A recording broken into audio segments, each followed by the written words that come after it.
So the Super Bowl is coming, which means two things.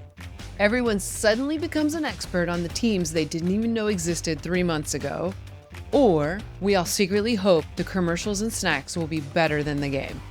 But here's the good news. You can turn this entire day into something meaningful, fun, and totally Christ-centered, no matter who's playing, performing, or lip-syncing their way through the halftime show. Let's walk through how to throw a Super Bowl party that builds community, strengthens faith, and doesn't require you to pretend to know what offside means. First, start with a purpose. Jesus never said, where there are 2 or 3 gathered, there must also be guacamole.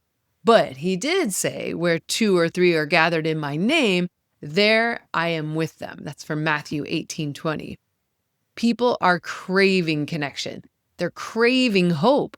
They're craving a space where someone cares enough to say, come on in and make yourself at home. A simple invitation can open the door to a gospel conversation that you didn't see coming.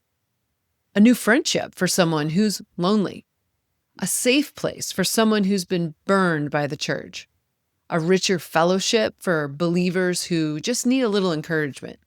This is more than a party. It's a ministry with queso. Keep it chill. Nobody needs a seminary degree to attend. Make it casual. Make it warm. Make it normal. This is not the night to break out the deep theological debates. Avoid phrases like, doesn't this chili remind anyone of Leviticus? Or could the offensive line be a metaphor for sanctification? Tonight is about joy, fun, and living out Jesus' command on John 13:34. Love one another, just as I have loved you. A welcoming home is love in action. 3, snacks. I mean, that's pretty much the love language of every human being since Genesis. You don't need an artisanal anything. Just go for sliders, chips, dips, brownies, veggies. Well, I mean, you can at least say you did something healthy. Or do a potluck. Ask guests to bring one snack inspired by the team's colors. Even if nobody knows the team's colors, the confusion alone will be fun. Let's talk food, because no matter how spiritual we are, nobody pays attention to the book of Romans when the queso is burning. And yes, these parties are usually known for beer drinking, but you can create a spread so good and so fun that nobody even misses it. Plus, this keeps things family friendly and avoids accidental turning your life group into that life group. There are some fun and unique non-alcoholic beverages that people will actually be excited about. Do a do-it-yourself soda mocktail bar. Set at ginger ale, lemon lime soda, club soda, juices, frozen berries, citrus slices, and mint. Guests mix their own creation. You could do a sparkling apple cider. How about some Arnold Palmer's? Half sweet tea, half lemonade, the spiritual gift of beverages. What about a hot cocoa bar? Marshmallows, whipped cream, peppermint sticks. It's cozy, it's comforting, it's joy in a mug.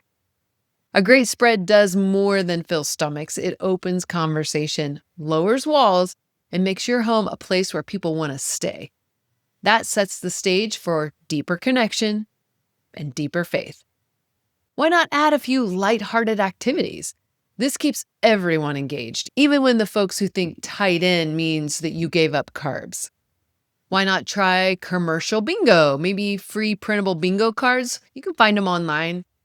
Guess the final score. Maybe have a prize of leftover cookies or whatever you can think of. Maybe guess the MVP. Maybe a prize drawing with each timeout. You can get creative, but integrate interactive moments throughout the entire game. What about the Christ-centered touch without getting too weird? You don't need a 12-point sermon here, but you can add simple, meaningful faith moments before the kickoff. Do a quick prayer, thanking God for friendships, laughter, and enough chips to feed a small nation. Invite anyone who wants to join to your next life group, Bible study, or maybe even a monthly hangout. Keep it natural, keep it real. People appreciate real. Maybe provide a halftime escape plan. Let's be honest, you never know what the halftime show will bring, so give your guest options. Stay for the show. You can watch an alternative halftime show. Just do a search to find the schedule. Who knows? There could be Christian artists involved. Maybe head to the kitchen for a dessert, maybe round 2. play a quick party game. Make sure your house equals zero awkwardness. Be available because people notice. One of the biggest benefits of hosting is that people get to see you in real life. Not your Sunday version, not your please ignore the laundry basket in the hallway version, your real life. And real life hospitality is one of the most powerful witnesses we have. Romans 12:13 says, practice hospitality. Hebrews 13:2 says, don't forget to show hospitality. Hospitality softens hearts. It builds trust, opens a spiritual door that you didn't even know was locked. What about celebrate the wins that matter most? At the end of the night, forget who won the game. Celebrate that someone felt included. Someone heard hope. Someone laughed for the first time in a really long time. Someone saw Jesus through your kindness. Someone ate their body weight in mini tacos and left smiling. That's a victory every single time.